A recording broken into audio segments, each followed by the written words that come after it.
Everyone. Good morning, everyone. Good afternoon. Good morning to everyone joining us. Good morning. Yeah. Welcome, everyone. My name is Alvin, and I'm the assistant for today's program. I would like to welcome you to Clarendon Global's Data Visualization and Storytelling Virtual Program. On behalf of Clarendon Global, I would like to thank you all for taking your time to attend this virtual program. We are honored to have Santiago Vela Gomez to guide you through this course. Santiago is an international marketing expert with over 20 years of global experience in business intelligence and data and analytics, with recent special focus on digital transformation through technology and data visualization. I hope that you all could learn some valuable insight from Santiago and probably can bring back to your organization. Before we start, I just want to give you some housekeeping announcement and the rundown on today's agenda. We will be starting today's session from 9:30 a.m. to 12:30 p.m. today in Singapore timing and 12:30 p.m. to 3:30 p.m. from Australia timing. To ensure today's session to be engaging and interactive, we would encourage you all to turn on your webcam during the session if possible. If you need to jump off any urgent matter, you may just turn off your webcam and excuse yourself. Throughout the session, your mic will be muted in order to minimize any disruption during the session. If you have any question that you wish to ask, you may virtually raise your hand or use the chat function at the bottom. Santiago or I will identify to you. Should you have any inquiry, feel free to drop me a message or PM me via the chat function here. I will attend to you on your inquiry immediately.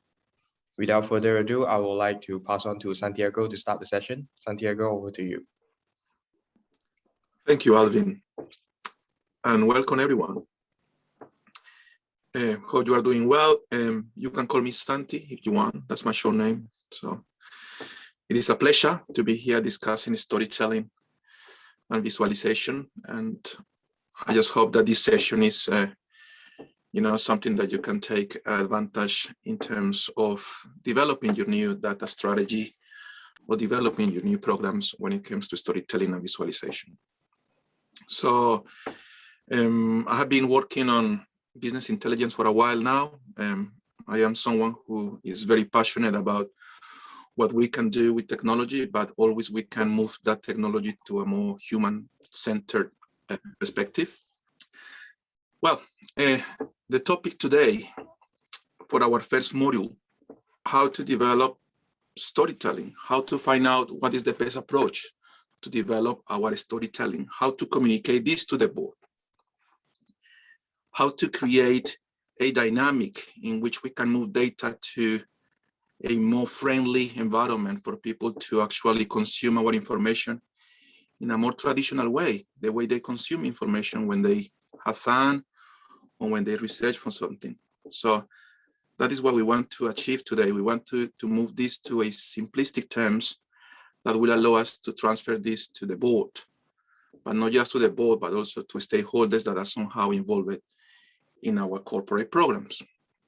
So before I continue, I would like to know a little bit about yourselves. If you can share a little bit about your story, the company you're working for, what is your role in that company that will allow me to probably tune what I need to deliver in a more personalized way. So I'm going to start with Beck Andrews. Good morning, how are you? Good morning, can you hear me okay? 100%, pretty well. Great. Okay. Hi, I'm Beck. I'm a senior service designer at the Australian Digital Health Agency, and I'm involved in mapping, health services and products that support consumers in the digital healthcare space, and work really closely with other teams within our branch in research and insights, and data and reporting as well. So really excited to be part of today's session and learn a bit more about how I can build data and visualizing into the storytelling that we do through our journey mapping in our team.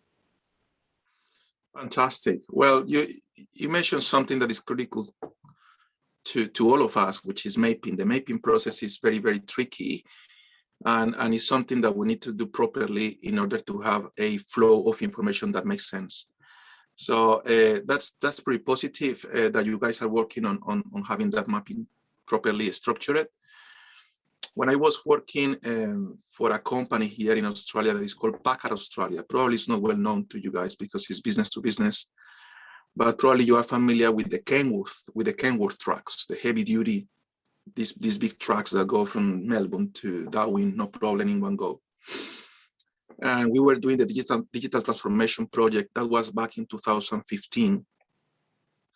And the mapping component of it was the most, it's probably not the most complex in terms of the moving parts, but it's the most critical one, because if we don't have a proper map, nothing will work. So that structure is critical. I may be sharing with you how we develop that structure if I see relevance to it. But Beck, thank you very much for sharing your role and what you are doing at the Australian Digital Health Agency. And yeah, thank you. I'm going to move to Asma. Asma, how are you? We cannot hear you, Asma. Sorry, I was on mute. Sorry. How are you doing? I'm doing pretty well. Thank you so much. All right. So I've recently joined Commonwealth Bank. Awesome. And I'm working in the investment trading ComSec. I don't know how many of you are aware of that. So I'm mainly with the UX research and design team. And I have a research background. I'm the only researcher apparently in my team at the moment so far. I have more quantitative skew in my skills, but I've done some qualitative stuff as well. And I feel either it's qualitative or quantitative, data visualization and storytelling is an important part of my role. So there I am. Fantastic. And you're mentioning something that is very important here as well. So understanding that quantitative data is something that we are going to have always, right? That's not going to change. It's a constant. But when it comes to qualitative data, I reckon there is a huge space that is opening up. And the reason why qualitative data is having, its golden times is because it's fast, but it's also very, very connected to our perception as humans. So human-centered design makes a lot of sense when we think about qualitative data. And to be honest, I reckon that is what will set us apart from algorithms and computers. So it's good that you're mentioning that, because I have a tendency to go to qualitative data. I reckon with the capabilities that we have today in terms of CPU performance, for example, in terms of cloud data storing, we definitely can move towards having a landscape that is tapping and taking advantage of unstructured data. And when we have unstructured data, it's usually qualitative data. It's usually related to feelings. It's usually related to reactions. And we're going to be talking a lot about that because that is the structural component of storytelling. So great, Asma, that you have commented that particular thing, because I believe that this is the time for qualitative data. I reckon we have the CPU capabilities nowadays to manage crazy amounts of data. For the first time, we have capabilities to manage unstructured data. So things like sarcasm, for example, is something that for the very first time we are starting to grasp in terms of getting feedback from our customers and to analyze that feedback, for example. So we're on, yeah, and great that you're working in the Commonwealth Bank. I reckon it's a big important company. So that sounds pretty well. It's pretty good. Thank you, Asma. Celine, you from France, if I'm not wrong? Yes, based in Singapore. Can you tell us a little bit about your company first? Because it seems very impressive. Thank you. Yeah. Thank you very much. Very nice to meet you all. So sorry for my accent. I've been in Singapore for 15 years now. I've been working for EssilorLuxottica. So we are very newly joined with Luxottica, with an Italian company making frames. And Essilor, we have been making lenses, ophthalmic lenses for for 100 years now. Yes. So now I'm in charge of a global team in research and development, in doing user research, product insight, and now also clinical research. So definitely data is at the center of our activities. I've told you that my company is quite old in the manufacturing. So, you know, strong technicians and experts. And when I came with some qualitative data, they had a shock. So I had to learn how to convey a story, how to reassure them by showing them some graphs, even though some things can't be shown by graphs. So I'm trying also to have my team present findings, insights differently, so that it can be used by the product design teams for developing new lenses. So in a nutshell, this is what I'm expecting also from those 4 days. Thank you. Thank you so much. Thank you so much, Helen. Well, you have discussed something that I reckon is very relevant too. When you work in a manufacturing company, the process is a little bit different, since you have very structured, very structured processes. And people who are behind those processes, they protect those processes as the most important thing ever. And they are quite reluctant to change. And that's okay. That is normal. We need that people as well. We need people that say, no, you know, this is the way we do things here. And we shouldn't change because the company is 100 years old because of people like me. And they have a good point. They have a good point. Yeah. We need to have a good balance in terms of those who are protecting the legacy and those who are bringing us to the next level. So nothing against that perspective, but I appreciate that you have mentioned that, because I have the chance to work for manufacturing companies and getting the message to people that is so focused on the process, not in terms of the outcome, is difficult. It's tricky, and that's when, if we have good storytelling techniques and associations, then they will see things from a different perspective for the first time. So thank you, Celine. I appreciate your introduction. And Kevin, how are you? I reckon you are in Adelaide, if that's correct. In Adelaide, yeah, that's right. Yes. So yes, I'm in Adelaide, work for the Department for Education. So I currently lead a team of BI developers, and I guess one of our sort of primary goals is providing sort of data for educators, so sort of teachers and schools, etc., so that they've got more insights into their students and sort of students moving between schools or transitioning. All right. Just an overall overview of their students, as well as we do corporate reporting. I got it. It's just providing teachers with better information, really. Yeah. No, I got it. Oh, wow.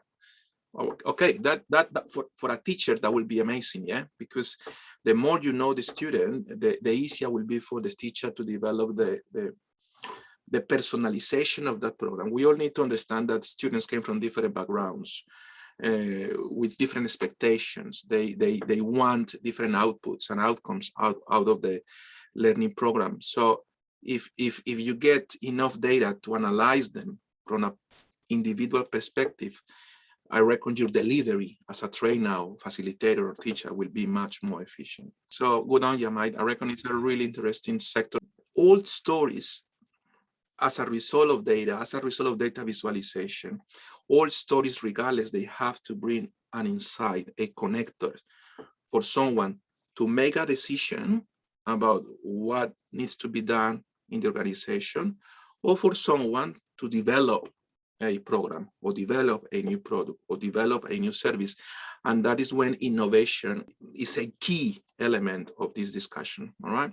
So the reason we are here is because we want our companies to change.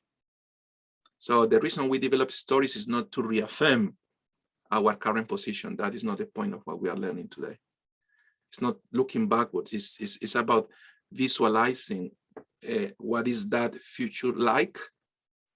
And if we can get people to visualize the future and to agree in terms of, hey, we all like that future, let's go and get it, that is what we need to achieve. It's looking forward, it's not reaffirming, because I see a lot of business analysts going backwards, and it's good. It's good that we have some of them who are looking at data as, all right, we need this data as a base for us to develop something new. Okay, that's fantastic. Or we need this data in order to reaffirm our position in the market for our current investors and future investors. Okay, that's good. In terms of governance, okay, I appreciate that. I reckon that's important in terms of governance. But when it comes to making the company move from A to B, is all right, what is that we don't have yet? But because we are humans, we can visualize something that doesn't exist, how we can, if we all agree we like it, how we all can get there.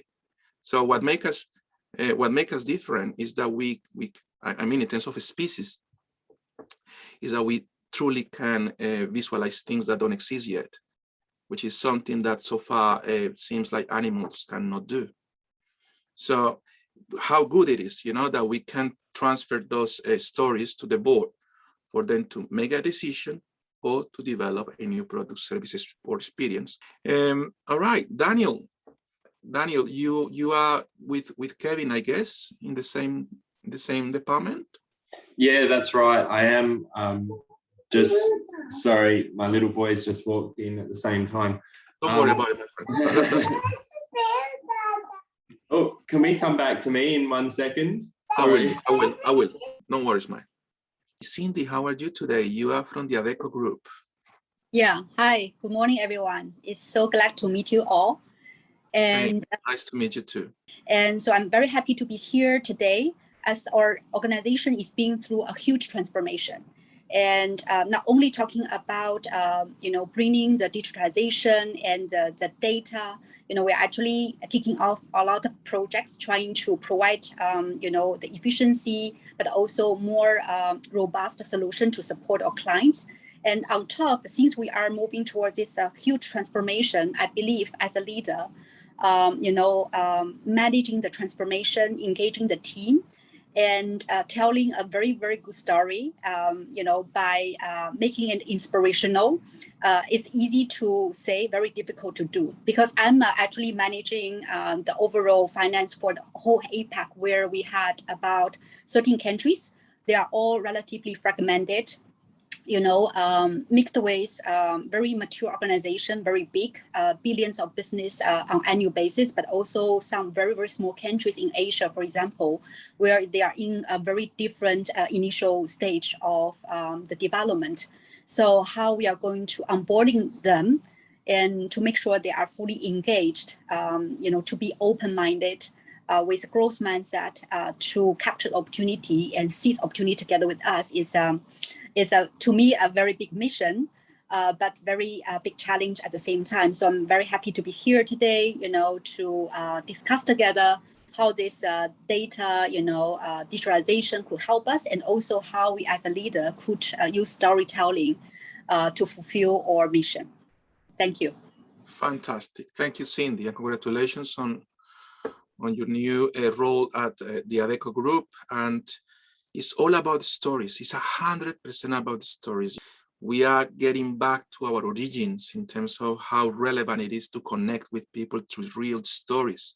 And I think that is very, very positive for smart companies, for agile companies, because you will be able to adapt to the new rhetoric, a rhetoric of transparency, a rhetoric of sharing knowledge, a rhetoric of collaboration. And yes, we need to be agile.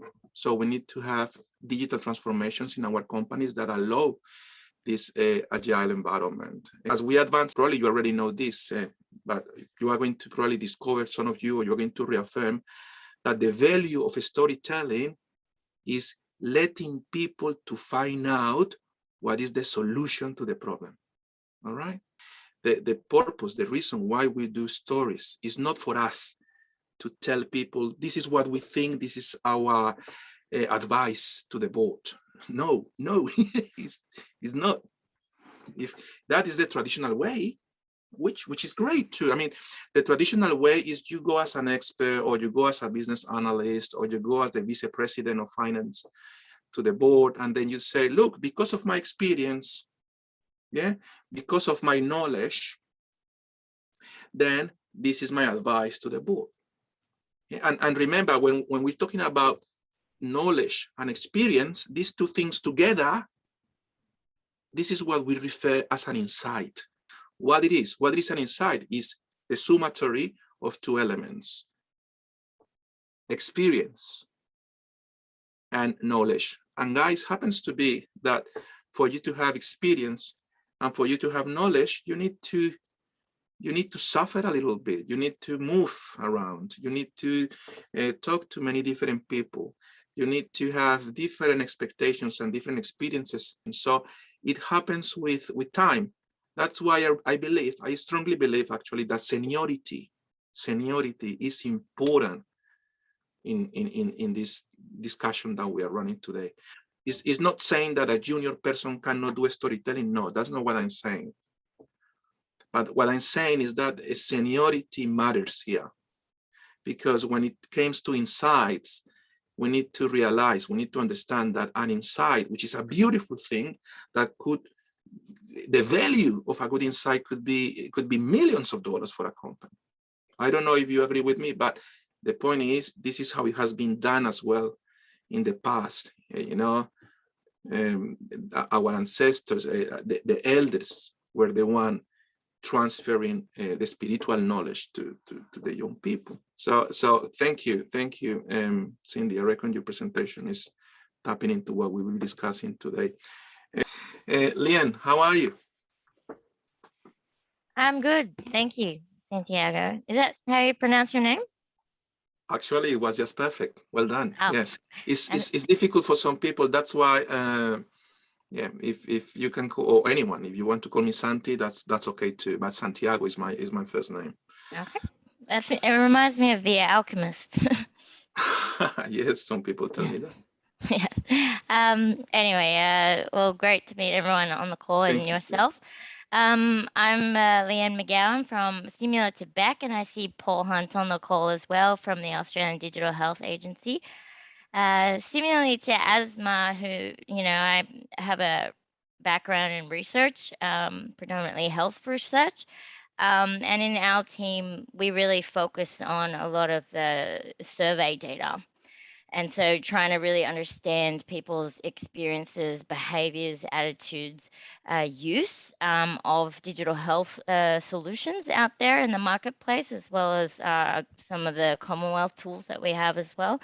But yeah, it's what I really want to get today and for the next few days is really understand how we use this data that we have, and a lot of it's quant, as well as we have tons of data, qualitative data ready just to be analyzed. It's just a matter of putting aside some time and getting into the data, but really how to display that, or how to convey what we uncover through the data in a way that's digestible, that can be understood for people who also may not have a research background.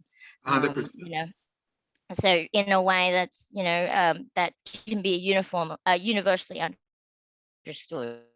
And there's no sort of, taking things out of context and things like that, just, painting a picture of what the data is saying from our data, from our surveys and our data sets of which we have so much of. Okay, I think we're back. Thank you, Alvin, for connecting us back. All right, Liam was mentioning something really important. How can I use this data that I already have? And given that I have a crazy amount of it, how can I start categorizing that data so I can start, having something to work with? Guys, this is a very diverse group in TIGES and in terms of your roles. And so if something that I say is too basic to you, let me know in the chat, but let's try to understand as well that for some people, this may be new. Lian, it's critical to start giving a category or categories to those data sets that you have. And this is what we refer as data properties. And in my experience, when we do data analysis, we end in order to cover as much as possible, in order to spread the knowledge as much as possible, then we end with 20 or 30 properties of data. And I think it's very, very difficult to develop story out of so many elements. So my advice is, if you need to define what are those properties that really matter to you, please do it. Please do it, because that is what will give you a feasible order of ideas in terms of what you're gonna do. So data properties, of course, like name, last name, email address, location, gender, marital status, educational status, a connection with the company, customer, investor, employee. That sort of data properties, I reckon, are really, really critical. You know, apart from those main properties, if you need to add 2 or 3, all right, then you really need to ask yourself why I am adding that property or data property to the data set. So this goes for Leon. I know the amount of data that you may have. I don't know if it's organized, structured or not yet. Once it's structured, then create categories. Once you have the categories, then develop some properties to define those categories. And then just kill 70% of them. I mean, if it's not really important in the story, you need to move it. You know, this is what happens when you develop stories for a movie, for a Hollywood movie, or when you develop stories for a book. If the character doesn't have enough strength for the character to play a role, then you need to move it out.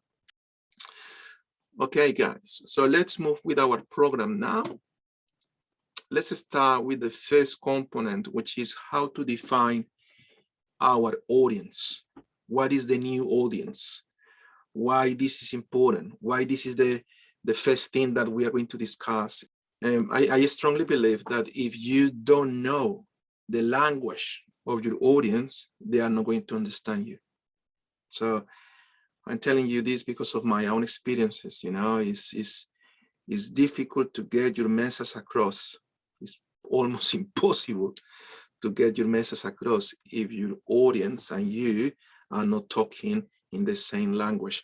I'm talking about the frequency of the language, the tone of the language, the color of that language, the opportunity of that language is something that we need to define. Because if we don't define that in terms of our audience, 30–40% of our efforts will be wasted.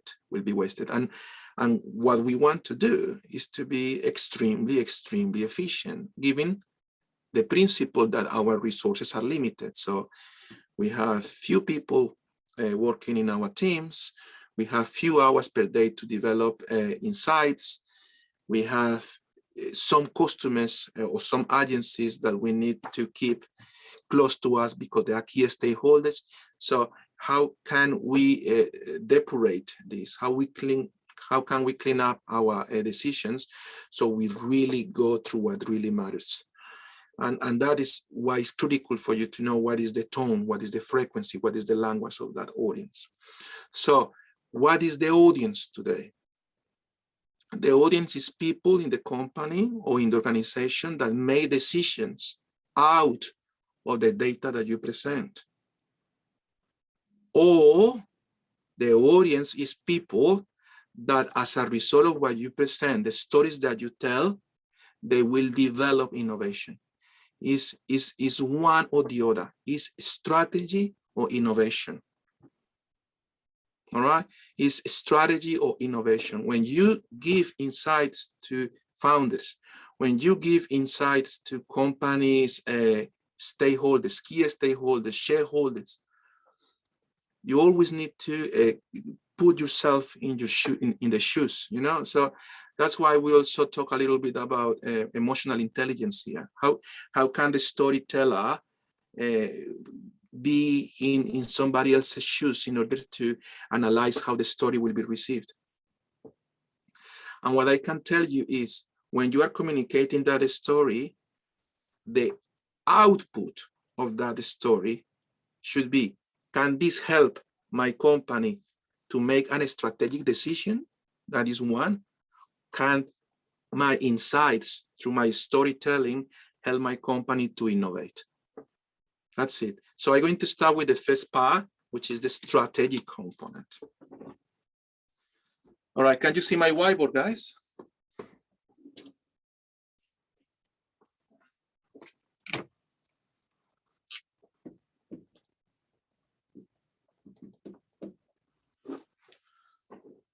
All right, what is that? What is a strategy? From a storytelling perspective that is supported by data, when we think about the strategy, we need to think about two variables, all right? And one of the variables is market, and the other variable is product. All right, so if we want to get our people motivated, the board motivated with our stories, so they keep engaging our department, so they keep releasing the funds that we need for research, so they keep giving us the team members that we want in order to be competitive, then we need to talk in the terms, in the language. Yeah. And what is the language of the board? Market and product. And if it's not that, if they are not talking in the language of market and product, it's because they don't want you to design or to help them to design a strategy. And what they want you to help them with is with innovation.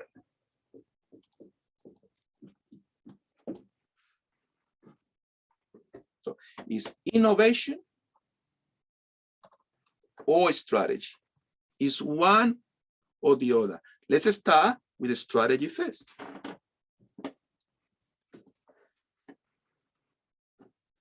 Guys, if for any reason you have a question, please let me know, but I will continue until you stop me. So we have two variables there to analyze what is the right strategy for a company. One is the market and the other one is the product. And in these two variables, we have two elements that make those variables unique and different. And the elements are new and old.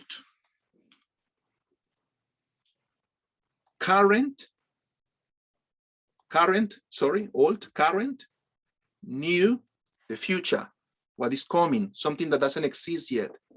So we can have new markets or we can have old markets. We can have old products or we can have new products. That is it. Look how simple it is. This is the language of the board. So when you go and present the data through stories, you need to get them to decide out of that data, what is the best thing for our company? A new market? You know, like for example, if you are in Singapore, a new market could be New Zealand. Or if you are in Ecuador, a new market could be Central America.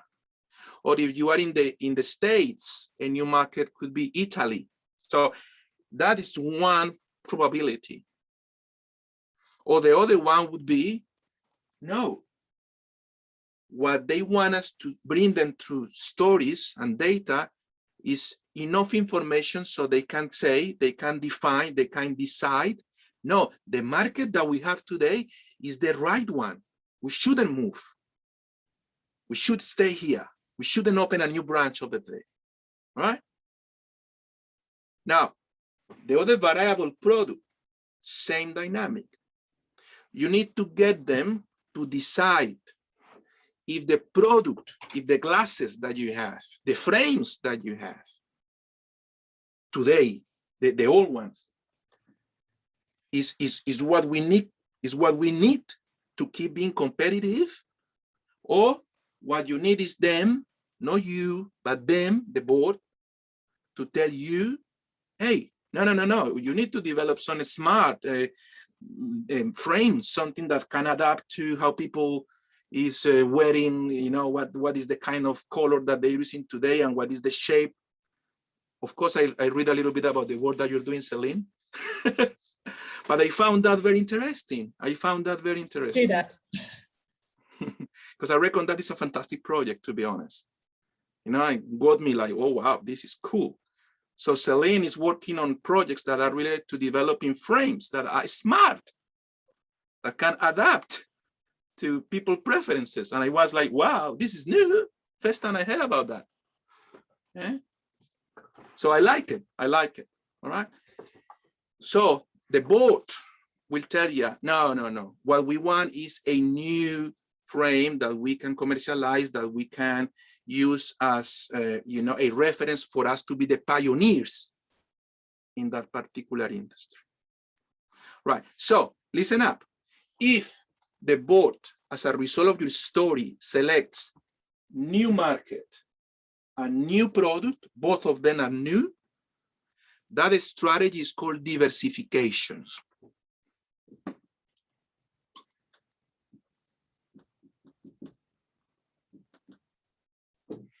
So diversification is you as a board, you as the CEO, you decide, you make the decision of going to new markets in 2022 with a new product offering in 2022. All right, that is the value of what we're doing. Now, I just want you guys to remember, the good storyteller doesn't give the advice.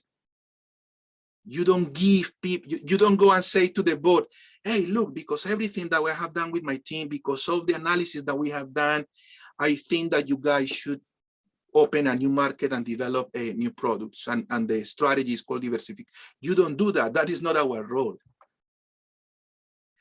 You know that, because we're smart, we know that, but what we want them for the entire thing to work is the board to look like the smart people. You want them to say, oh, okay, this means that we should go to a new market and we should develop a new product. And you will be like, all right, if that's what you think, yeah, let's try it. You made it. That is the story component of data. It's not about you giving them the advice, because that's what I used to do when I was working as a consultant. I was there with my titles and my things and my universities and my experiences and my languages and shit like that. And I was telling people, you know, I'm here and I'm going to tell you what is that you need to do. Happens to be that sometimes it works. But now, if I go with the same rhetoric, I'll be kicked off. It's not going to work. It's not going to resonate with this new audience. Because this new audience is different, you know, is real, smart, human-centered people. You know, if we are talking about storytelling, we need to talk about humanism and anthropology, because this is highly connected. All right, and these clever, smart, humanist inclined people, they don't want you to be a dictator, going there to tell them what to do regardless of your credentials. No, they want you to facilitate how they can get conclusions, right? So if the product is new and the market is new, you have this strategy, which is called diversification. What is the problem with it? Extremely risky and very, very, very, very expensive. Very, very expensive to run. So just keep that in mind. If you have a new market, an old product, so you decide to get the board to decide, no, look, what we want to do is to go to New Zealand, but our milk is not going to change. Our cheese is going to be the same cheese, but we're just going to go to New Zealand. All right, that strategy is called market development.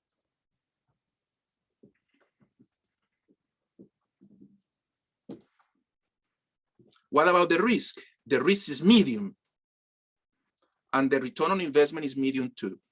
Whereas the risk in diversification is extremely high, but the return on investment is really, really high too. This is what companies like Apple do, or Samsung. They go to new markets with new products all the time. All right. Now, if what the board wants to hear, what the board wants to decide is no, we are not going to go to a new market. We stay here in Australia, but we develop a new product. So that is old market, new product. The name of that strategy is product development.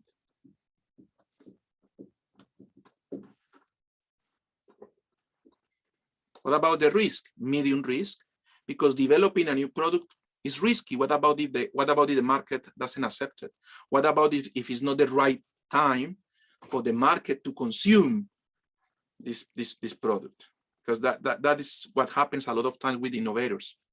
You know, you have great ideas and your product is phenomenal. It's just not the right timing for it. So it's a little bit risky. What about the return on investment? Medium as well. So what is the last strategy that we have? Old market, old product. So you don't change. Because when you keep saying to your company, hey, look, what we gotta do is to stay in this market because this is a good one. It's not saturated yet. There is a lot of space to grow in this market. And the products, they are just fine. You know, they are selling well. The products are just selling well. People is talking about them. People is sharing them in social. People is consuming them. People is sharing them. People is abusing them. So it's all good. That strategy is called market penetration.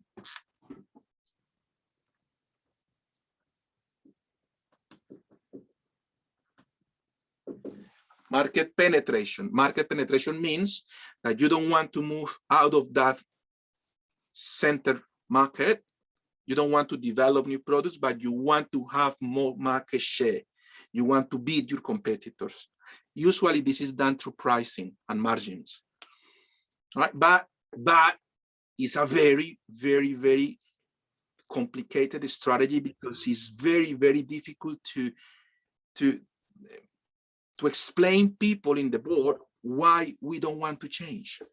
It's very, very difficult. So even though it's the strategy, the less risky strategy because you are not developing something new, in reality is the most dangerous one. Because your competitors from all over the world, they are trying to kill you and taking out of the market. So be careful if you decide to do this market penetration strategy. Right. So I hope you have understood this. When we want to talk to the board, which is our audience, we need to tell them through stories how they can get to a decision in terms of developing a new market or not, developing a new product or not. If they tell you at the end of that participation, oh, we just want to go to New Zealand and developing a new product, then you will tell them, all right, awesome. You have chosen a diversification strategy or so on. All right. So any questions about this particular approach to discuss this with the board before I move to the other one? Is it clear? Is this adding value? Understanding the stories from these two variables, market and product. Yes. Let me know, because it works really well for me. Sorry, so can I, Cindy, just reiterate? So diversification, new market, new product, market development, new market, old product, product development, old market, new product, and the last one is old, yeah? And what is the name of the last one? Market penetration, sorry. Market penetration, which is everything is old, is the one that you say we are not changing. That's right. Yeah, cool. Fantastic. That's it, yeah. Great. That is how the board thinks. Yeah, that is how the board thinks. We need to think like them in order to tell our stories, so they make this decision themselves. The big mistake of the business analyst, or the big mistake of the research and development director, is to go to the board and tell them our strategy for 2022 should be diversification, or should be. That is the big mistake. That's what I don't want you guys to do. What I want you guys to do is, all right, you go to the board, you present your analysis for the next period, and you give them your stories using these two variables, market and product, for them to decide. Obviously, your data is bringing the conclusion of our best move is to go to a new market with a new product. But they will be the ones verbalizing that. And that is the key of this first module. You know, that is what I want you guys, that is the takeaway of this first module. Is understanding that the storytelling today is very different to the dashboard perspective of 5 years ago, because the dashboard, they were static, and you were giving from the very beginning an explanation of how you got to that conclusion, how you got to, are you getting this? How you got to that conclusion through data. That is the wrong approach nowadays. It may work for some companies. I don't want to be this absolute. It may work for some industries, for some companies, probably some very conservative ones. It may work. Government may work, because you have bureaucracies, you have hierarchies, and it's difficult to move in those layers. But if you are in an agile company, in a flat organization kind of company, you need the directors and the board to make the decision, not you, as a result of the data through stories that you provide. All right, cool. Now let's talk about the other approach to it, which is Santi. I think we got a question from Cindy. We saw a hand raised up from Cindy. Oh, yeah. Okay. I think my question is, since the world is moving very fast, right? And I believe in reality that would that be combination of a strategy or only in a single direction? What I'm trying to say here is, even for the last scenario, say, for example, we have a market where our penetration is not yet high, that we should continuously grow, seizing the market share, plus on top, our product is quite solid, right? It's quite extraordinary based upon the consumer feedback, so on and so forth, but not necessarily means that we will limit towards innovation.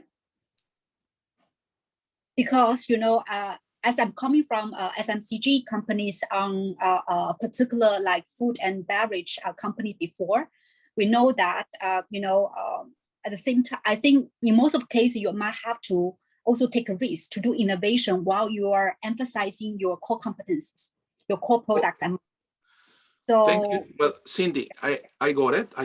And I reckon it's a really, really good question, all right? And I'm going to try my best to answer that question for you.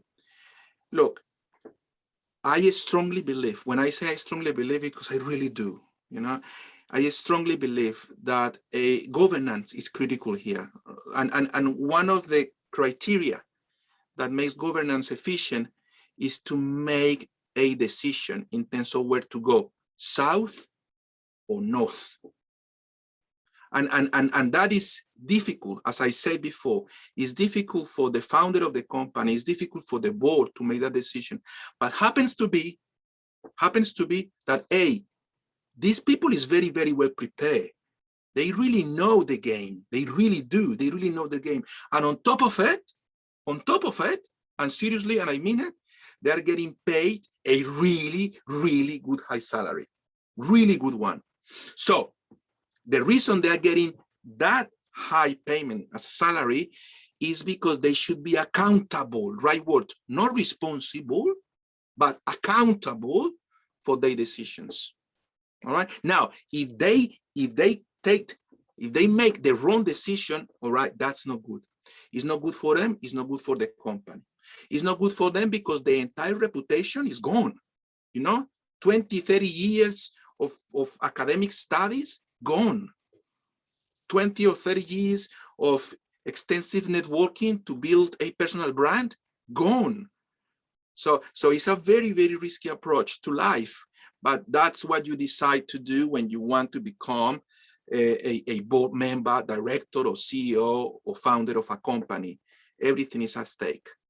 All right. Now, that said, there is a solution to this, and it's called project management. All right. And that's why I am just tapping into how this evolves.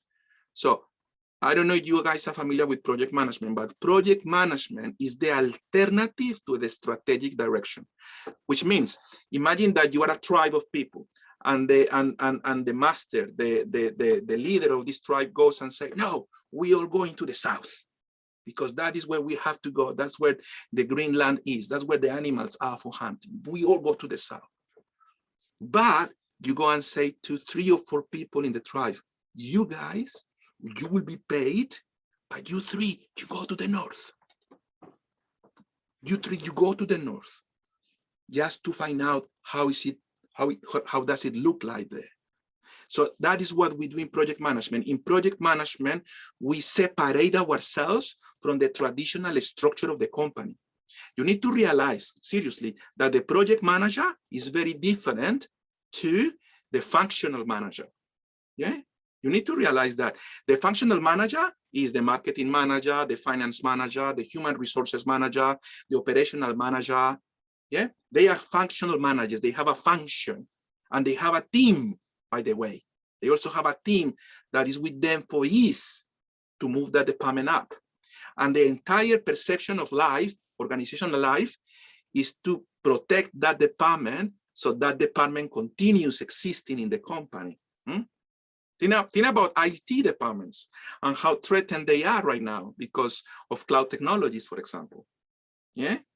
And if you go to the IT department with a proposal, it's very likely that they will tell you, no, going to the cloud, no, that is too risky. You know, a snowflake, what is a snowflake? Let's not do that, you know, because they see a threat in moving on and allowing you to moving on. So I'm not talking about the functional managers, these kind of people that sometimes could be very, very dangerous for an organization. I'm talking about the project managers. The project managers, they don't have a set function in the company. They don't have a team. They invite some people from different departments to participate in that team. They have a budget, yes. They have a timeline, and they have some resources. And you can use a project to say, all right, we are not going to develop in terms of our strategy, corporate strategy, we are not going to develop new products. We are not going to develop new markets because we still have a lot of space in this market. We are not yet, we are one of the few competitors. So we don't need to open China when we still need that. We still have a lot to do in Singapore. We don't need to do that. So you have a reasoning for you to do that. But it's very smart if you set up a project team, which is separated from the functional structure of the company. It's very smart if you create a project team for the project team to start tapping into innovation, to start looking at individual and future projects and products and offerings, and probably in different markets too. But always is done as a project. All right, that is what I'm telling you. Remember, the end of a project, any project, is you start actually implementing the output of that project as an operational component of your business. So you move the project back to the company when the project has ended, you know, achieving the project goal. You accept it as part of the family now. But until that moment, use projects to play out with different alternatives that are not defined in the strategy as a whole. The strategy is one direction, is one goal. And at the very time that you start thinking about 2 different strategies, everything fails. But the solution, again, is project management. I love project management. I reckon it's one of the best alternatives to innovate nowadays. It's so safe. It's so safe. You don't put the entire company there. You put on a small project. It's awesome. All right, cool. Thank you, Cindy. Sorry. Yep. Hi, it's Paul. Yeah, I think you kind of answered the question. I just had a question about how would strategy apply to government, and because, you know, not even just look at the digital agency, for example, our market is pretty fixed. We can't change that market. Our product is, you know, innovation is an element. So it's kind of, how do we focus on trying to present a direction to, say, the board in the stories we're telling with data? And I think what you're just saying then is probably the answer about the project management, because we can present data to provide alternatives for where projects will head. You know, what are the possible options for a project? And so they can look at the various projects that they've got available to them and use the data to prioritize those projects. And that essentially then becomes the strategy. Yeah. Yeah, look, I reckon you are starting from a very valid point. What about government? So when it comes to business structures, all right, and that's why it's important to define, and this is something that you guys know, the difference between a business and an organization.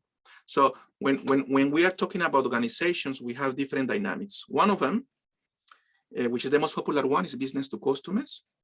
The other one is business to business. The other one is business to business, business to customers to business, so B2C to B. And the other one is B2G, business to government.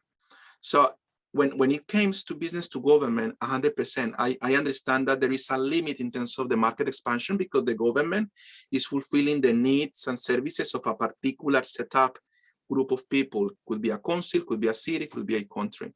So the feasibility of opening to a new market doesn't really apply to this particular scenario. Yeah, I agree with that one. You are limited in terms of developing new products or expanding your products in your current service area, which is what councils do. When you talk to a council, and which is something I have done as well, what they try to do is how I can get this service so more of my citizens use it. All right. So that's a really good point. Now, what you have mentioned as well, Paul, in terms of the hierarchies of the project, that's a really, really good point too, that you really can help the boards with your stories and data. Why? Because if you can facilitate the selection of which is the right project to do right now, that will move the company forward. Because remember, all companies, all governments, everyone have limited resources. We all have limited, regardless of the size of the organization, limited resources. And there is always the chance of few projects to be sacrificed so other projects can flourish. So if you present data that will help them to say, all right, these are the ones that I should kill, these are the ones that I should pursue, then I reckon you are definitely adding value to that organization. Thank you, Paul. All right, I'm moving now to the next component, which is the innovation. Now, what is innovation though? Because this is a strategy and they will love it when you talk in terms of a strategy. They will buy in.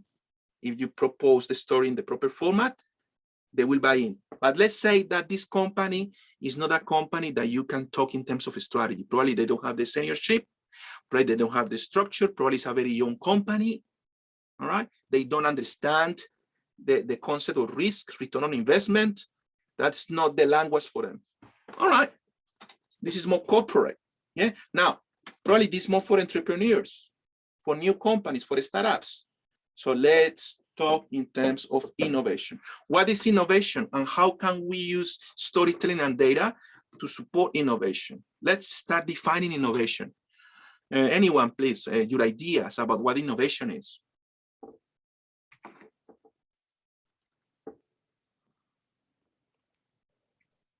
It's like breaking out into a new direction. Like you can be on a certain trajectory, and then innovation is kind of like shifting you in a new direction,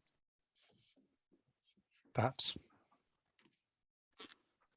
So you have innovation here, and as a result of it, you will make a decision A, B, or C. All right, let's see how this evolves. Let's see how this evolves. Anyone, please, innovation. When we talk about innovation, what comes to your mind? This is Beck here. I think for me, it's really about understanding the context in a different way. So the work that I do, it's about understanding a context more deeply or from different perspectives, and then how that helps to shape a new way forward or reinforce an existing way forward or help to develop something to support a better experience for someone or for a group, for example. Oh, wow. Can you please go a little bit deeper in that last part that you mentioned, developing something for a group? Can you tell me a little bit more about it? Yeah, sure. So I think for the work that we've been doing in our team, we've been really trying to deeply understand people's a specific health experience that people have been having. And through our research and also through data, we've been able to get a deeper understanding of what their experience has been. And that's really helping us to understand and shape perhaps, you know, a problem space so that we can then use that as sort of almost a new context to develop solutions or recommendations based on that new understanding. So for me, innovation is kind of part of the process of really creating a deep understanding of a problem space, and even, you know, maybe it becomes a new problem space that you didn't think it was before. I don't know. I think you're saying very, very intelligent and smart things. However, and that is what I want you to bring to the table today. It's not that this is this is the ultimate truth. No, it's just my perspective. So then you can, you know, ponder both perspectives. But before I go to actually describe what innovation is for us, business analysts, storytellers, people that use data in order to move companies forward, you have mentioned something very important, Rebecca, which is the context and the solution. All right, we need, and that's when I don't know if everybody is across all of this, but this is how we operate. All right, we operate by understanding what is the context first, and usually this context is brought to us thanks to the data that we have. Yeah. But then we need to understand that all organizations, regardless, they have some challenges that they want to confront, so they feel alive. So they feel like, wow, they are competitive. We are winning a new market. We are beating a competitor. We are selling more compared to last month. That is what makes us alive in a company. If we don't tackle challenges, everything is so boring in organization. So this is a really important component for our stories. And then because of this analysis, then we get to the final point, which is the resolution, the solution to that challenge. All right. So what have we learned today? We have learned today that solution, the solution part, the number 3. So when we present our stories, we do 1, we do 2, and here we pause. We pause. 1, 2, pause. 3, solution. Who is the person verbalizing this solution? Not you. If the story is effective, the board will be the one saying, oh, actually, this is what we should do. And you will go like, precisely, exactly. This is what I want you guys to take out of this conversation, because it demands a lot. You need to become more humble. You need to become more open to share your ideas with others. It's a more collaborative environment. It's less competitive in terms of people inside the board. But the storyteller knows, is managing everyone, is influencing everyone for the people to give the solution, not you. It's like when you're watching a movie, yeah? And then in a movie, the same kind of a scenario. You have a context, city, season of the year, social status of the people that is participating in the movie, so on. And then challenges, challenges of you being middle class, challenges of you living in the winter, challenges of you, having to heat up your house through a wood heater, whatever is the case. And then when it comes to the resolution of the event, what we try to do as humans is we try to forecast, to see, all right, so the way people is going to solve this challenge is by going to the supermarket and buying an electric heater. And no, happens to be that the solution to that movie was they asked somebody to cut a tree, to chop a tree, and to have it in chopped woods, and then to warm up the open fire. Regardless of the solution, what we are trying to do through these 2 elements is to bring the emotion so people feel that they participate in that meeting. If they don't feel like they participated in that meeting, everything is gone. But yes, thank you, Becky. It's about the context first, the challenges, and then finally the solution or the resolution, how our stories. So this is the stories flow. This is the flow. Santiago, does that always happen in that way though? Like in your experience, can the solution come first or someone has the idea for the solution and they work backwards? I know, isn't it? I mean, and that's what I was doing wrongly. Like I know. It's and that's why a lot of people. That's why we're here, yeah. Because we when we are professionals, when we know the solution, what we tend to do, to look good in front of others, to say, yeah, I know the solution, guys, and this is the one. People will see you from that perspective, and it's not going to resonate well. That's why I'm telling you, because this is all about human-centered design. Yeah, we are designing for people. We are telling stories for people, and if we want them to react positively to those stories, we want them to be active players of that story. And the ultimate role is they giving you the solution. That is the ultimate role. So yes, of course, you can go and start with the solution, and then, which is that is the traditional role of that expert, that you pay $3,000-4,000 to go to the board to tell you in 20 minutes what is that you should do. They don't do consultancy. They don't give you the stories. They just go and tell you, well, what you guys need to do is to buy a new franchise, and then you need to exploit that franchise, and you need to rebrand it with your brand, and then you need to capture that market niche. Well, all right, bye, $3,000. Yeah. That's actually, sorry. Yeah. I wanted to react. Sorry. We are not in. I wanted to react because in R&D in EssilorLuxottica, usually people come with a solution, and they ask us to make it fit to a strategy that sometimes is not very clear.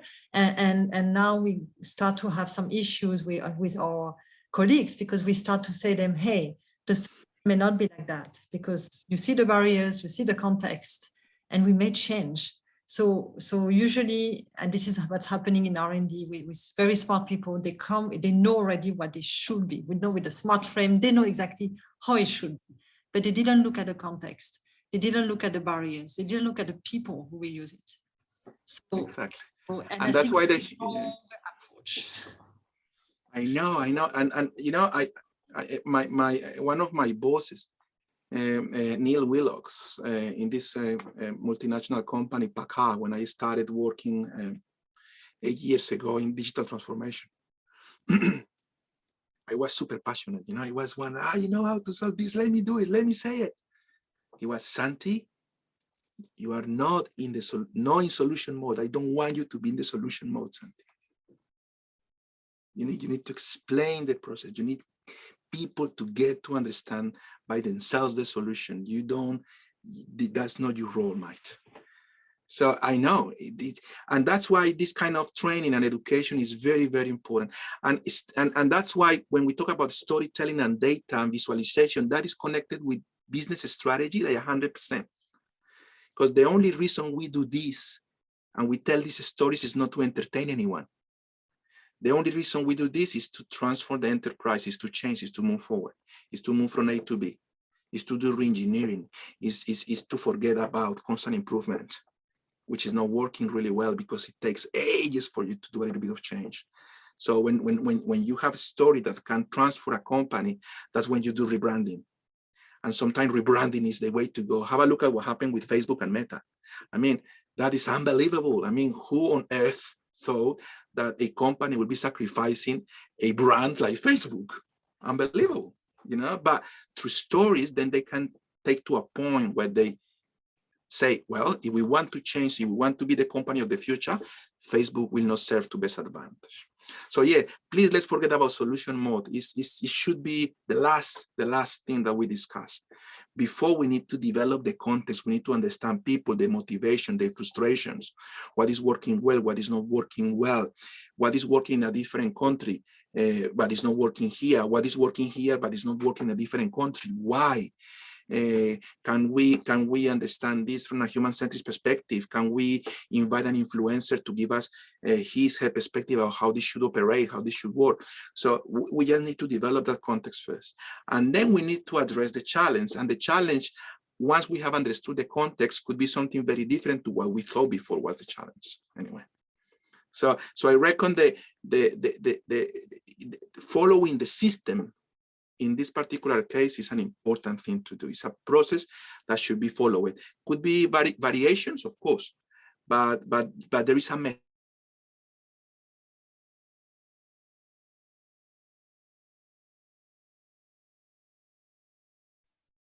Did we lose Santi? In different directions, all right. It's about finding new ways. Okay, cool. But in reality, guys, innovation is about how you can give people something. Listen, how you can give people something, a product, a service, an experience.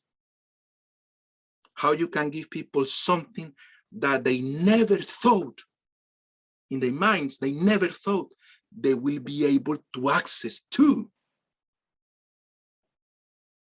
That is innovation. Guys, when I ask this question, a lot of times I get, oh, innovation is developing a new product. No, that is product development, which is part of a strategy that is called product development. Innovation is not about developing new products at all.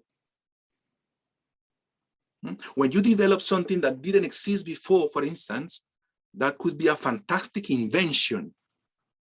You are bringing something new to the planet. It's a great invention. Innovation is a step forward. Innovation is when you give people access to something that they never thought they would have access to. Are you getting this? We just get confused with these terms a lot, but when it comes to storytelling through data, it's super important that when you present this to the board, you say, look, the reason we are presenting this to you is because we want you to realize that through this set of information, we can certainly develop something, a product, a service, or an experience that will help people to have access to these lenses, glasses. And happens to be that they never thought they would have access to something like this in their lives. But we have developed a new business model that will facilitate this. And this data is representing that. And that is when you get the attention of the board. Thank you, Santi. It's a very great session. So thank you everyone for joining. So we see you again for tomorrow's second session, same timing. Have a great dinner or great lunch.